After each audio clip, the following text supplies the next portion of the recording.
नमस्कार मित्रों, विशुद्ध प्राकृतिक चिकित्सा विज्ञान केंद्र में आपका स्वागत करते हैं। जैसा कि हमारा एक क्रम चल रहा है, जो हमने एक सीरीज डाली है, पेट दर्द की एक सीरीज डाली है और ये सीरीज कहां तक पहुंचती है, आप तक कितने रिस्पांस पहुंचा पाती है।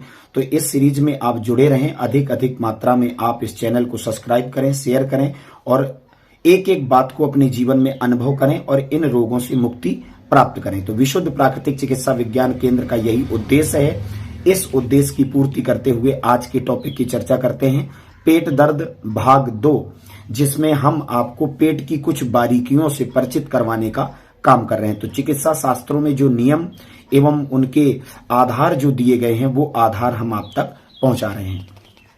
जैसे आपने कभी देखा होगा कि अभी 10 मिनट पहले कोई पेशेंट बहुत अच्छे से बैठा हुआ था, 10 मिनट पहले बहुत अच्छे से बैठा हुआ था और उसको अचानक से दर्द पेट में शुरू हो जाता है, अचानक से भयंकर दर्द उसके पेट में शुरू हो जाता है। तो आप तत्काल उसके पेट में परीक्षण कर सकते हैं। पेट में क्या देखना है, पेट में सूजन तो नहीं है, पेट में भारीपन तो नहीं है, पेट फूला हुआ तो नहीं है, ठीक। इसके बाद इसे एसिडिटी तो नहीं है, सीने में जलन तो नहीं है, मुंह सूख रहा है, प्यास अधिक लग रही है, डकार आ रही है कि नहीं आ रही, गैस पास हो रही है कि नहीं हो रही। इन सभी कारणों को तत्काल जानने की कोशिश करेंगे। विशेषकर जब मुंह सूखे, प्यास अधिक मात्रा में लगे, तो समझ लेना चाहिए कि व्यक्ति को कॉन्स्टिपेशन यानी कि कब्ज है। कब्ज की वजह से एसिड इसके शरीर में बढ़ गया है और ये अचानक से जो फोर्स के साथ दर्द आया है, ये हमारे लिए एसिडिटी के कारण उत्पन्न हुआ है। तत्काल हम उसे एंटासिड युक्त मेडिसिन देते हैं। आप एलोपैथ से भी दे सकते हैं, एसिलाक दे सकते हैं, पेंटाप्रोजोल दे सकते हैं, ओमोप्रोजोल दे सकते हैं, डोमपेरिडोन दे सकते हैं, रेबीपेराजोल दे सकते हैं। कुछ भी यदि गैस की मेडिसिन आपके पास अवेलेबल है तो आप उसे तत्काल दें। इसके बाद उसके पेट में हल्के हल्के हाथों मसाज करें, नाभि प्रदेश में तेल लगा दें या थोड़ी सी हींग घोल करके आप वहां लगा दें, जिससे गैस रिलीज हो जाएगी। पैर के दोनों अंगूठों की अच्छे से मालिश करेंगे। जैसे ही अचानक से अगर दर्द हुआ है तो रोगी से कहिए कि नाक से हवा ले, नाक से खूब जोर से हवा अंदर ले जाए और मुंह खोल करके छोड़ देना है। जैसे ही वो नाक से हवा लेगा, ठंडी वायु ऑक्सीजन युक्त उसके पेट पे जाएगी और वहां से जो एसिडिटी है, वो अम्लता है, उसको हमारे मुंह के द्वारा बाहर कर देगी। तो नाक से हवा लेना है और मुंह से फोर्स के साथ उस हवा को छोड़ना है। तो जब आप ये क्रिया करते हैं तो एसिडिटी से उत्पन्न पेट दर्द बिल्कुल आराम से धीरे धीरे करके ठीक होने लगता है और आपको किसी भी बड़ी समस्या का सामना नहीं करना। तो आप सभी लोग समझ गए होंगे कि हमें एसिडिटी से उत्पन्न पेट दर्द को कैसे ट्रीट करना है और उसे कैसे पहचानना है कि ये एसिडिटी, गैस या कॉन्स्टिपेशन से आया हुआ दर्द है, जो हमें इस समय तत्काल रूप में अचानक से हमें परेशान करने का काम करता है। विशेष रूप से हम बात करते हैं पेट दर्द की, तो विशेष एक लक्षण है, यदि पेट का दर्द आपके सर की तरफ जाए, पेट का दर्द अगर ऊर्ध्वगामी हो, जैसे नाभि प्रदेश से हमारा पेट दर्द स्टार्ट हुआ था, नाभि के एरिया से दर्द स्टार्ट हुआ और ये डायफ्राम एरिया की तरफ बढ़ते हुए हमारे चेस्ट की ओर ऐसे ऐसे करके हमारे कंधों तक पहुंच जाता है। यदि ये पेट दर्द आपके कंधों तक और पीछे बैक साइड में आपको जकड़न दे रहा है, इसके साथ आपको डकार नहीं आ रही है, गैस पास नहीं हो रही है, सारे लक्षण सम हैं, जलन भी नहीं हो रही है, लेकिन फिर भी बहुत अधिक मात्रा में पेट दर्द हो रहा है, तो ये दर्द क्या हो सकता है? ये दर्द आपका गैस का दर्द है, यानी कि आपको कब्ज है और बहुत दिनों से ये कब्ज आपको परेशान कर रहा है। अब कब्ज से आप परेशान हैं तो ये क्या है कि जिस वायु को नीचे की तरफ जाना था, वो वायु नीचे की तरफ ना जाकर के ऊर्ध्वगामी हो गई है। वायु की गति कैसी है? अधोगामी। तो वायु हमारी अधो प्रदेश की ओर जाए तो कोई दिक्कत नहीं है, लेकिन जब हमारा मलाशय मल से भरा हुआ होता है या बड़ी आंत मल से भरी हुई होती है, तो ऐसी कंडीशन में जो पेट में बनने वाली फ्री एयर होती है, वो एयर हमारे ऊपर की ओर दबाव देती है और सभी अंगों में एक साथ प्रेशर देते हुए ऊपर की तरफ आती है। यदि डकार आ जाने से पेट का दर्द कम हो जाता है तो 100% आपको मान लेना चाहिए कि इसका पेट साफ नहीं है और उसे तत्काल कोई ऐसी विरेचक औषधि दे करके, कोई चूर्ण दे करके, कैस्टर ऑयल दे सकते हैं, त्रिफला दे सकते हैं, कब्ज हरदाने दे सकते हैं, आदि आदि प्रकार के चूर्ण बाजार में अवेलेबल हैं। जिससे उसका पेट साफ हो जाएगा और उसकी वायु जो ऊर्ध्व हो गई है वो अधोगामी हो जाएगी और उसका पेट दर्द में उसको आराम प्राप्त हो जाएगा।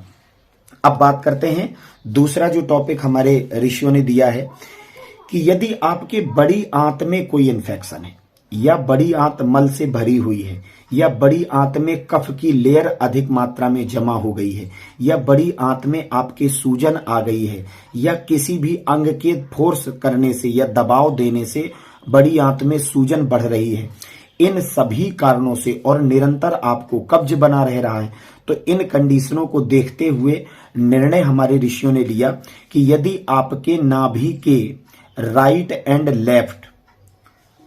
और लेफ्ट एक समान स्थिति में दर्द पैदा होता है, दोनों जगह एक जैसा सुई की तरह दर्द पैदा होता है, कोलिक पेन पैदा होता है, तो ये जो दर्द है ये आपका क्या है, बड़ी आंत के इन्फ्लामेशन का कारण है, बड़ी आंत के संक्रमण का कारण है।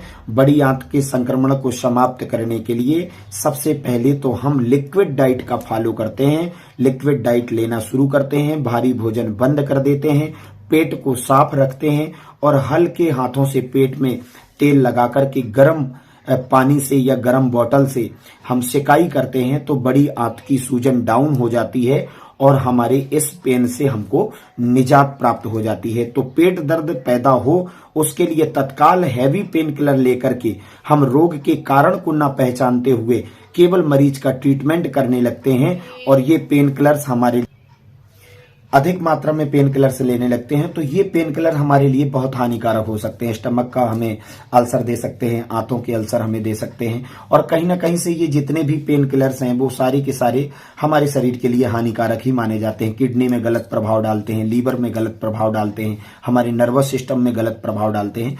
तो हम पेन किलर से अपने शरीर को कैसे बचाएं, इस सीरीज में, पेट दर्द की सीरीज में, क्योंकि इसमें जैसे ही दर्द होता है तो सीधे कंट्रामोल ट्रामाडोल की याद आती है और आदमी तत्काल इंजेक्शन लगवा करके उसे कंप्रेस कर देता है।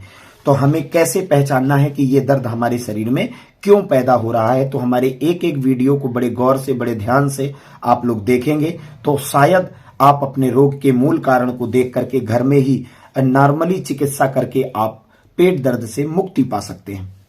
तो हमने क्या कहा कि यदि नाभि के राइट और लेफ्ट एक एरिया में एक समांतर स्थिति में वहां दर्द पैदा होता है और ये दर्द आपका ऊपर की तरफ जाता है या घूमता हुआ पेट में दर्द पैदा कर रहा है, इसमें गुड़गुड़ाहट पेट में नहीं हो रही है, गैस जैसे बबल्स नहीं बन रहे, तो इससे हम पहचान सकते हैं कि बड़ी आंत में इन्फेक्शन हो गया है। तो लिक्विड डाइट का फॉलो करेंगे, पेट साफ करेंगे, पेट की सिकाई करेंगे तो धीरे धीरे करके आपको पेट दर्द में आराम आ जाएगा।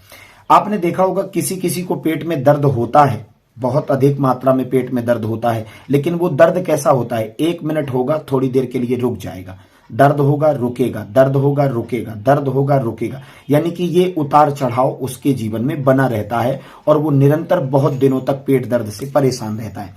तो ऐसे व्यक्ति की सबसे पहले तो आप नाभि चेक करें।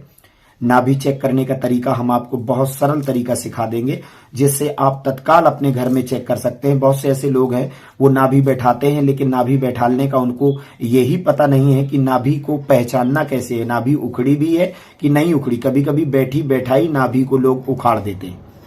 ठीक है, नाभि बैठी हुई है, उन्हें कोई दिक्कत नहीं है, पेट दर्द हो रहा है, वो कारण नहीं पहचान पाते और वो हमारी नाभि को सेट करने लगते हैं। कोई नाभि में लोटा रखता है, कोई तेल लगाता है, कोई सूजन बता करके सिकाई की व्यवस्था कर देता है, कोई नाना प्रकार की चीजें करने लगते हैं। तो मेरा कहने का तात्पर्य यह है कि जब तक आप अपने रोग के कारण को नहीं जानेंगे, ठीक, तो कारण हम बता रहे हैं। यदि मरोड़ के साथ दर्द होता है, 1 सेकंड रुकता है, फिर होने लगता है, फिर शुरू हो जाता है, फिर बंद हो जाता है, तो अगर ऐसी कंडीशन है तो उचित मात्रा में सबसे पहला ट्रीटमेंट जो होना चाहिए उसमें देखना चाहिए कि आपकी नाभि किस अवस्था में है। नाभि की अवस्था को चेक करते हैं, पेशेंट से पूछते हैं कि आप कभी पेचिश रोग से परेशान तो नहीं थे, आपके शरीर में पेचिश जैसी कोई समस्या तो नहीं है, लैट्रिन में कफ जैसा लिसलिसा पदार्थ तो नहीं निकल रहा है, बार बार आपको पतली लैट्रिन तो नहीं आती है, भोजन करने के तुरंत बाद आपको पतले दस्त तो नहीं आते हैं, भोजन करने के बाद तत्काल ये पेट का दर्द बढ़ तो नहीं जाता है, कहीं कोलाइटिस जैसे लक्षण तो नहीं है। तो इन लक्षणों को हम पहचानते हैं। मरोड़ के साथ जब भी दर्द होता है तो इसका कारण आपके आंतों के रोग इसमें जिम्मेदार माने जाते हैं। यदि आपको मरोड़ के साथ दर्द होता है तो इसमें आपकी दोनों ही इंटेस्टाइन यानी कि छोटी आंत और बड़ी आंत ये दोनों जिम्मेदार मानी जाती हैं। इनमें किसी न किसी तरह का कोई इन्फेक्शन होता है, चाहे वो कोलाइटिस हो, चाहे अल्सरेटिव कोलाइटिस हो, चाहे सिंपल अल्सर हो गए हों, या आपके पेट में वर्म्स हो गए हों, बहुत सारे कीड़े हो गए हों, कृमि हो गई हों, जिससे पेट का दर्द हो सकता है। पेचिश है, आपको अतिसार यानी कि बहुत मोशन जाना पड़ रहा है, लैट्रिन अधिक मात्रा में आ गई है। पानी की कमी, यदि आंतों में कोई भी रोग नहीं है फिर भी आपको मरोड़ के साथ दर्द होता है तो इस बात को आप तत्काल समझ जाइए कि हमारी आंतों में पानी की कमी हो रही है, जिससे मल को आगे बढ़ने में हमारी बड़ी आंत को मेहनत करनी पड़ रही है, जिससे ये पेट दर्द पैदा हो रहा है। तो इसी तरीके से भाग 2 हमने आपको भेंट किया। शायद आप पेट दर्द के लक्षण को पहचान सकते हैं। इसी तरह हमारे साथ जुड़े रहें। विशुद्ध प्राकृतिक चिकित्सा विज्ञान केंद्र में आपका स्वागत है। नमस्कार। जय आयुर्वेद, जय भारत माता।